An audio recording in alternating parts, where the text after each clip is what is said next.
You were born with individual strengths and a unique purpose. Don't let fears, false beliefs, or life's happenings diminish your influence. It's time to live and lead for impact. Host Kirsten Ross, expert of transformation, will help you defeat the drama and overcome the trauma that can stop you in your tracks. You'll gain focus, find confidence, and take bold action.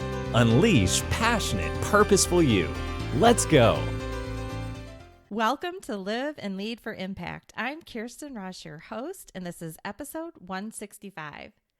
I'm really excited about the guest that I have today. I can't wait for you to hear what he's up to, the impact he's making, and what has motivated him. So his name is Henry Daas.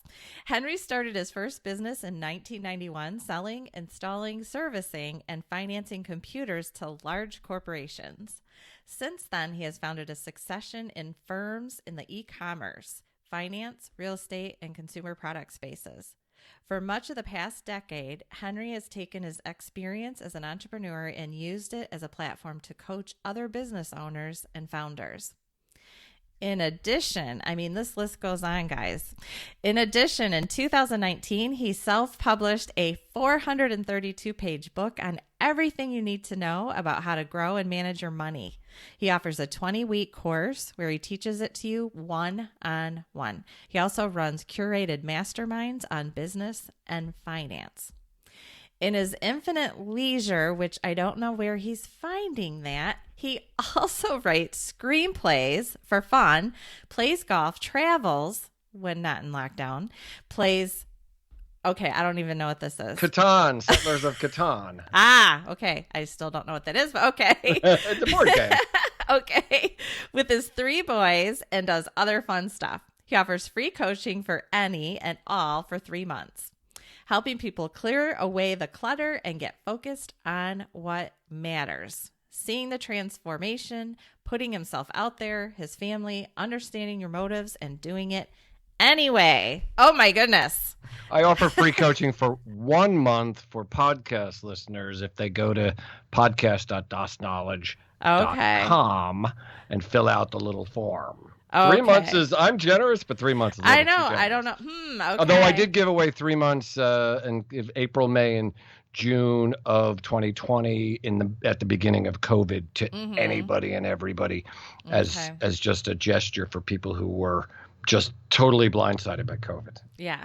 Okay. Well, that was nice. Yeah, I was thinking that is a really long time. I do some 30-minute things. 3 months. That's 30 minutes. That's something. So, all right. Well, so I'm really excited to hear. Of all of these things, we'll probably have to pick 1 or 2 here. Like, what is the main focus of the kind of impact that you want to make in the world? Pick a lane is what it is. That's what the cool kids say. But I tell people I'm a super highway. I'm just a reckless driver on a 10-lane super highway. So coaching has always been my I shouldn't say always. For the last 10 years has really been what I focus on. So I coach entrepreneurs. I coach just regular people, entrepreneurs and everyday people in finance. Masterminds is a type of coaching. I have a little different spin on masterminds. I call them curated masterminds. So I run the thing, but I don't participate. So I keep the accountability group accountable because I found that a lot of mastermind groups fall apart because it's a little too democratic. They say Americans make really bad mountain climbers because they're way too democratic, and it's the same thing with masterminds. Someone has to take charge, and someone has to hold people accountable, and it's just how it is. Okay, good. So tell me, what experiences of all of that you've been up to have really motivated you to make this unique impact? The coaching was something that I sort of always did. I wouldn't call it a hobby, but people just came to me and asked me for advice or asked me to share my experience. I don't usually give advice. I follow the gestalt that I learned in EO, Entrepreneurs Organization, of sharing your experiences and then allowing people to make their own decisions, as opposed to saying, this is what I think you should do. It's more like, well, when I was in a similar situation to what you described to me, here's what I did and here's what the outcome was. So you can take that information and form your own decision. And that's something that's come natural to me. And again, I've got 3 boys. I've coached probably 40 sports teams: basketball, baseball, football, lacrosse, and soccer. So I've done a lot of that youth coaching. No different than coaching adults, except they're usually just shorter and don't weigh as much. Well, although when they're real young, they're also doing cartwheels on the field. When they're like 5 years old, there's usually like on the soccer field. Yes, and the grass There's usually throwing. a couple of them who are having a protracted conversation somewhere around midfield while the ball is running around. And then there's the scrum, where everybody's chasing the ball. It's adorable, but It it's a semi-organized chaos. But you know what? So is entrepreneurship. This is semi-organized chaos, and my job is to bring some clarity. To take your blinders off when you're a little too tunnel visioned, and maybe put your blinders back on when you're falling victim to shiny object syndrome. Very right? good. Everybody's different. I was gonna say it's so funny because I unusual amount of time use parenting stories for illustrations for leadership, which when you think about it, that's kind of weird, but they do apply. Yeah. No question. So tell me about one experience that really motivates you and fires you up about helping people. I can tell you a story from a few years ago, not from a current client, but a former client. And this is a classic entrepreneurial tale. He didn't want to hire anybody to do sales, right? Nobody can do sales as well as I do. And he's in the tech space and, all those things that entrepreneurs tell themselves. But after a couple of months of, I hate to say wearing him down, but just talking it through, he finally took the leap of faith. And he hired a woman whose previous job was as a hostess at a restaurant. She had absolutely no qualifications to, from the technical side, the SaaS product, this great esoteric thing that he had built. 1 month later, she had already beaten his biggest month ever. Wow. And he very sheepishly admitted that he should have done this much sooner. It's like, you know what? When it happens is when it's going to happen. Right? Yeah. Because she was a salesperson. She was, client facing, as we call it. She was used to dealing with people in the general public, used to dealing with people in person, used to dealing with them on phone. And that's what sales is. Yeah. Right? You got to be a people person. You really don't, you don't have to know all of the technical ins and outs. Certainly it helps, but that's what you have people for. And people that I know who are, 7-figure salespeople, they're like, yeah, I've got people for that. Somebody asks me a technical question, tries to stump me. It's like, dude, I don't know the answer, but you know what? I know how to find out. Yeah, that's not what you want your salespeople doing anyway. No, salespeople sell. Yes. That's their job. And if you find one, they're as good as gold. But again, that's what entrepreneurs do. They convince themselves that their business can't exist without them, when in fact, we need to set up a situation where their business absolutely can exist without them. Right? I call it obsoleting yourself. That's the holy grail. You want to obsolete yourself. But the other side of that is that a lot of people don't want to do that. Well, if I obsolete myself, Henry, and my business runs on autopilot, well, what do I do now? Oh, I don't know. That's a first world problem if there ever was one. Right? Yeah, that one I can help you sit down and figure out. Maybe start another business, maybe a philanthropy, maybe go travel the world when we're not on lockdown. I don't know, but we'll chop it up and we'll figure it out. Yep. I can't tell you too the number of times it's so funny. Like you'll identify an issue and then they'll tell me if this has happened to you, and then they'll tell you why their business is so unique from all others, and so this circumstance can't be changed because. Yeah. I'll say your business is unique, just like everybody else, right? But these are the stories that, as business owners or just as people, we tell ourselves. So what does a coach do? A coach is basically meant to gently push against that.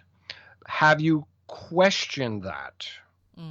right? Be mindful of the assumptions you're making and figuring out whether they're actually based in fact or they're distorted by some other input. And it's very difficult to find people who can do that, who don't have an agenda, right? You talk to your spouse, you talk to your friends. Sure, it's free advice, but free advice is pretty much the worst advice imaginable. Yep. I had a CEO tell me that it's brutal working with me. And that's like the best compliment I've ever gotten, because I know I'm speaking truth. And sometimes the truth is painful, but that's where the motivation for the change comes. And then you come up with the strategies that are going to get them through that. Yeah, I find people bail. It's like 6 months, just when you're starting to get somewhere, and just when it's starting to get hard, the fight or flight muscle kicks in. And they fly away, right? They hit what we call resistance. I'm a stock trader. So stocks trade with support and resistance. Stock keeps hitting a level and bounces off and bounces off and bounces off. And sometimes it never gets to the next level. And it's the same thing in entrepreneurship. You keep bouncing off this invisible ceiling that you created, right? My job is to get you to the other side. And then the first time you do it, the next time it's not so unfamiliar anymore, because you're going to keep hitting plateaus as you level up. It's just natural. Yep. Right. Nothing goes up like Bitcoin, where it's a straight parabolic move. I don't know if you follow that. Yeah. Yep. It's been kind of meteoric lately. Mastermind on Tuesdays, and the last couple of sessions we've been talking a lot about Bitcoin.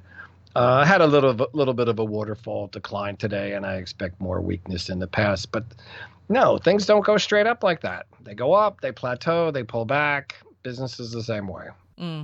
Yep. So tell me, what is the biggest internal or external challenge that you've had to overcome, and how did you overcome it? I think so. When I started my first business 30 years ago, literally 30 years ago, it's amazing. I had a business partner, and I was Mr. Inside and he was Mr. Outside. So I ran the operations. I basically did everything internally to the business, and his job was to go out and do sales. And we had a really nice business partnership, lasted 10 years. We did, I think our biggest top line was over 4 million. Plus we had a $30 million leasing company that we created. It was really, really great until it wasn't, right? And anybody who's had partnership knows how that happens. And then I decided I was going to go solo, right? I was like Sting. I don't need the police anymore, right? Dated reference, but he decided I'm going to go solo. I can do it on my own. And now I had to sell. And that was a big challenge because I had never really done any selling. And after a while, being thrown right into the frying pan, I figured out, hey, you know what? I'm actually pretty good at this. Now, I realize it's tough to wear both hats. It's tough to be both Mr. Inside and Mr. Outside. So if you're a solopreneur, as I am now in a coaching practice, that's a difficult challenge. But it was a little eye-opening for me. And the only reason that I actually picked myself up by the bootstraps and went out and started selling was because I had nobody else to do it. How did you use your time? Like, how did you balance everything? Well, you know what? I work all the time. So it's sort of like, you can compartmentalize things. I don't multitask as a rule. I'm more of a hunter than a gatherer. So, I see the wildebeest, I shoot the wildebeest, I take it home, I cut it up and I eat it, all very discrete, synchronous tasks. So you've got to be really super organized. Right. Got to be able to find time to do the sort of the administrative stuff. Now, it doesn't mean I didn't hire people, right? I'm not sitting there doing my own accounting. You hire a CPA, you hire a bookkeeper. There are really there's I'm writing a new book now with the unlikely title of Codfish, right? Codfish. Yeah, this is kind of a crazy. Yeah, I'm going to need a little more information on that in a minute. So Codfish stands for Customer Support, Operations, Development, Finance, Infrastructure / IT, Sales and Marketing, and Human Resources. I call them the 7 silos that every business must have. And it's not, it's not any grandiose invention. There's other guys who've written books similar. But I came up with this on a coaching call a couple of years ago, just sort of off the top of my head. And then I challenged my clients to find something that didn't fit into one of those silos. Mm-hmm. And to this day, no one's been able to find it. So these are the 7 definable areas of a business, right? So the one I just talked about, sales and marketing. I had no experience in my partnership doing that. I was doing the operations side. I was working with people to do the finance side. I worked with my partner to do HR, but sales and marketing was a bit of a mystery. So I had to figure that stuff out. Mm-hmm. Most businesses that start up, founder hangs up a shingle and says, we are in the SEO business, let's say, right? There's usually some origin story, mm-hmm. right? My first business came out of the customer support silo. My future partner at the time, he wasn't my partner. He was handing me business, low-hanging fruit. And the reason that I was successful was because I was giving them white glove service. I was giving a high level of attention to these clients that they simply weren't getting from the commodity vendors out there. Then we had to figure out how to populate all the other silos. And that's a challenge. It's a challenge mm-hmm. for all businesses, right? Yeah. There's usually a couple that you're good at, a couple in the middle that you're like, I'm okay at, and usually there's 1 or 2 that are your Achilles heel. So when we're diving into a business with my coaching clients, we got to figure out, where's your strong suits? Where are your weak suits? How are we going to maximize your core strengths? And how are we going to minimize those weaknesses? Mm-hmm. And then they've got to overcome some generally fears about hiring and all of that, because no one seems to invest in the professionals to that's not necessarily one of the first things they invest in, is like a human resource person to kind of handle that piece. I find that so often they're afraid of making wrong hiring choices. Hiring is, I wrote a thing a few years ago called 5 Reasons Small Businesses Fail. It's a freebie. It's on my website. If you go to my, DAS Knowledge, DAAS Knowledge, or you can go to DASS Knowledge, because people misspell my name and I have it redirected because I own both URLs, being belts and braces. And it's, there's 5 things. And number 4, actually, sorry, I did it in reverse. Number 2 is hiring. Mm-hmm. Most people suck at hiring. They just do. Yep. They don't hire for the right thing, or they grab the low hanging fruit. Well, he's my, cousin's brother's orthodontist's nephew or something like that. Exactly. But apparently he's a guru at, CRO or some esoteric thing. Or worse, you hear, well, I always say, like, my Aunt Betty Lou's, neighbor's daughter who couldn't get a job anywhere. And I felt so bad, well, there's probably a reason the old Betty Lou who's neighbor's daughter kicking around. She's got nothing to do with COVID. Couldn't get a job. Hire her on the side. Yeah, let's not do that. Right? And, let me help you clean up this mess and then create a strategy. Yeah. Well, then what happens is they'll hire for one thing. I had a client kept failing. And we hire for culture, but then they forget about skill. And then they hire for skill, and then they forget about some other attribute that they need. How about we build something and we look at the areas where maybe you need to make compromises depending on the price point. Yeah. Right? We got wiggle room here and no wiggle room there. Right. If you have unlimited resources, then you can hire the best of the best. Somebody with no flaws, right? Mm-hmm. But most people are not in that position. Mm-hmm. Yep. Yeah, it's always fun.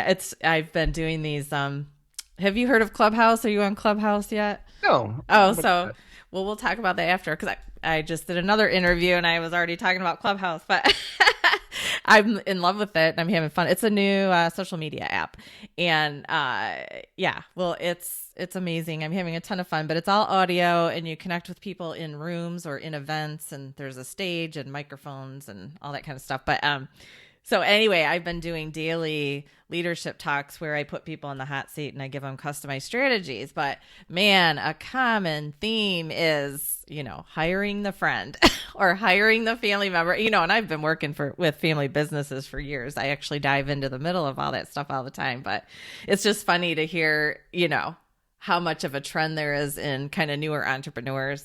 And, like, oh, so-and-so's not my friend anymore. It didn't work out, Wow, my first business partner was my best friend from college. And it was, yeah. So I know how that works.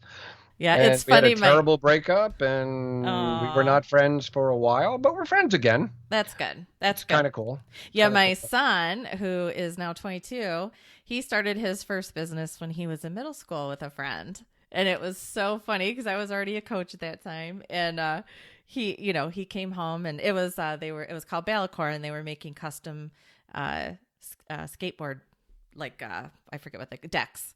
And so they had a logo and a website. They were doing YouTube videos. They were making some skateboard wax and all that, and they would have their little meetings in the gym, like in the locker room before gym class. And so he was like, what, 12, 11 and 12, something like that. And I think he was in 6th grade. So but anyway, one day he comes home and he's like, Mom, I kind of figured out like how much we're spending on these decks and then how much work it is to finish them. And I just don't feel like the money we can get is worth it. And I said, oh, yep, that's your net profit. And then he said, and I just feel like I'm doing a lot more of the work. So I'm like, oh, let's coach you through some conversations you have to have. It's a good time to learn. Yeah, my oldest son, Matt, who's now just turned 29, but when he was about 6 and we were living in New York City, we were living in Greenwich Village, and we were walking one day and he saw people selling, kids selling lemonade on the sidewalk. Mm-hmm. So he came home and he said, I want to do that. I want to sell cookies and lemonade. So I used it as a teachable moment. And I said, okay, how much are we going to charge? Well, we'll charge 50 cents. And how much can we get out of the stuff? Well, I think we can get 40 there. I said, so how much money is that? And he's sitting there doing the math. And he said, $20. I said, great. I said, okay, now we got to figure out whatever all the stuff is going to cost in order to do that. And he looks at me straight in the eye and he says, oh, that's your job. You were in the really purchasing department. Yeah. No, I was the venture capitalist. Logistics? I was the guy who was going to shove the money in the back door, right? While he pumps up his top line and nobody makes any money. That was my job. There you go. Or maybe in this case, I was the angel investor. So it was adorable. It really was very cute. But you gotta love the entrepreneurial drive at a young age. But yeah, it's funny. No, all those lessons. It's tough.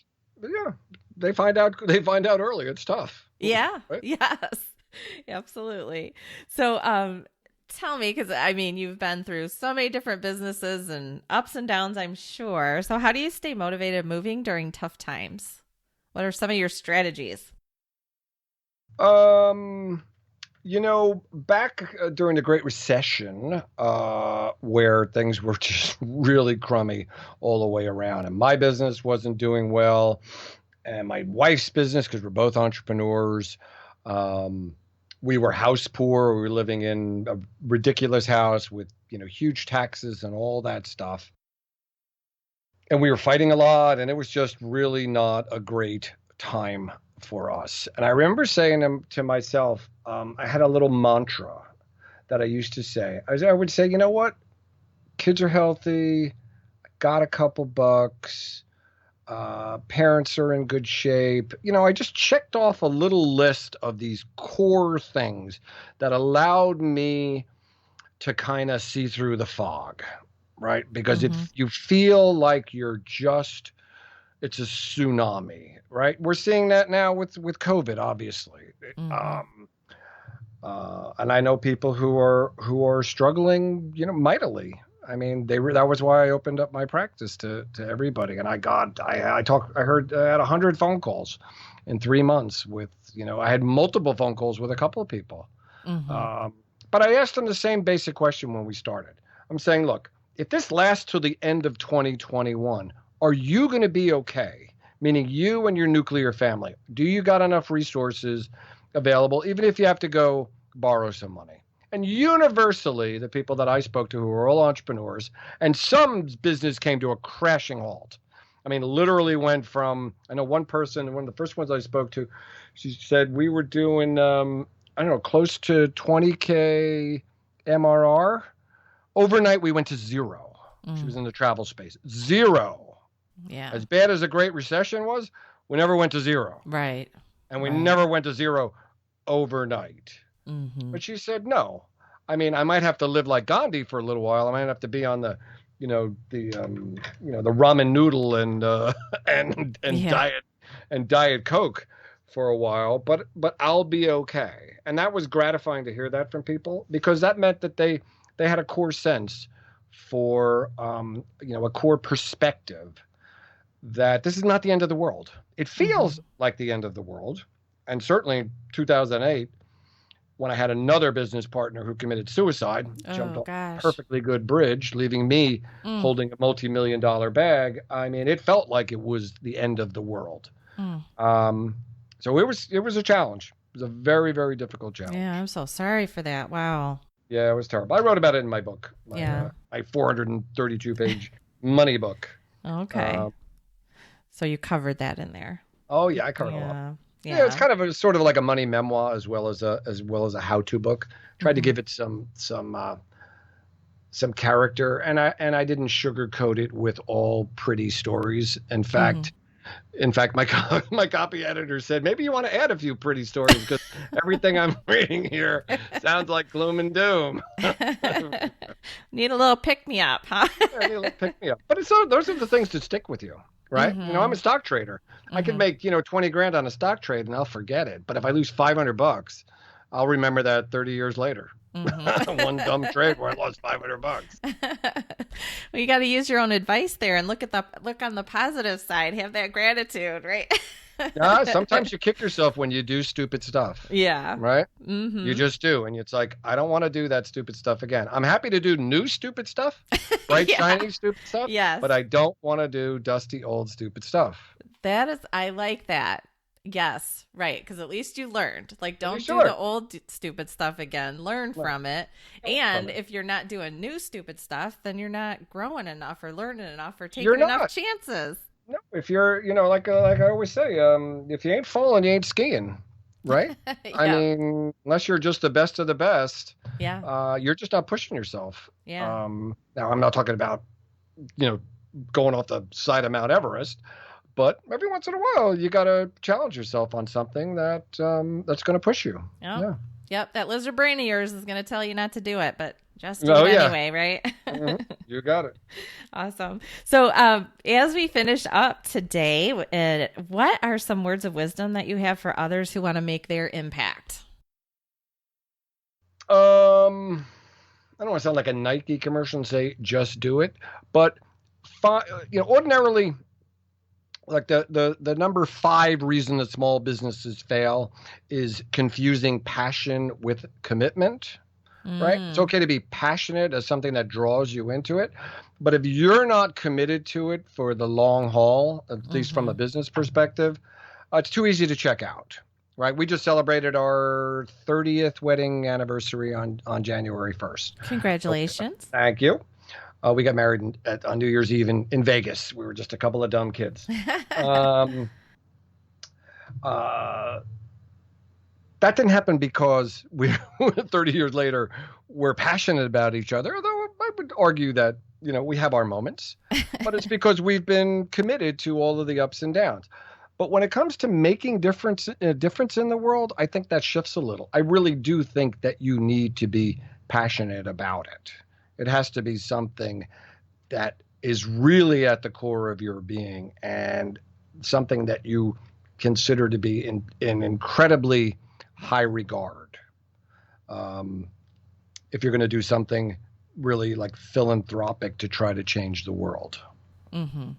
Yeah. Right? Yeah, you need that passion, the fuel. And you take the profit motive out. You're doing this altruistically. You better be passionate about it. You need to be committed, certainly, but it has to bring you joy. It really does. If it brings you joy, it will bring everybody else that you're touching joy as well. No question about it. Mm-hmm. Great. Well, I love that. Yeah. So just make sure it's something that you're really focused on, can commit to, because you're so passionate. You have the fuel of passion pushing you through the tough times. That'll give you the tenacity. And, but so make sure before you launch, and if that's how you feel about it, launch is what I think I'm hearing you saying. Yep. Yeah, it is. Now, remember, when it comes to philanthropic things, when you remove the profit motive, everything becomes very political.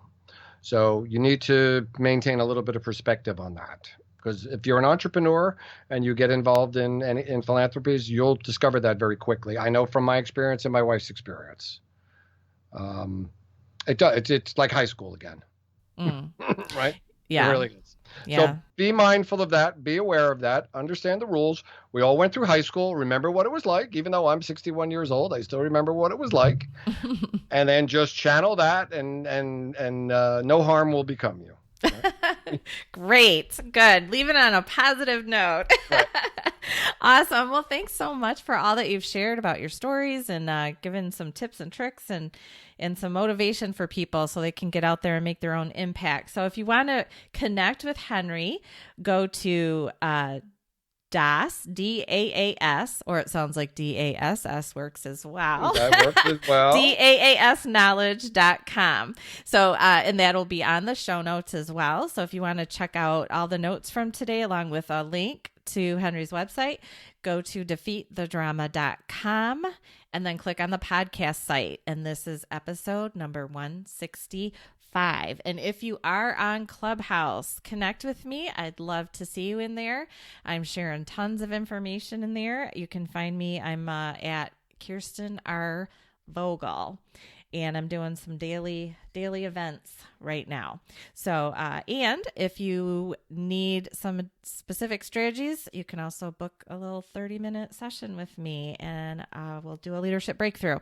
You can find that at defeatthedrama.com/call. All right. Thanks so much for listening. Share with others and get out there and make your big impact.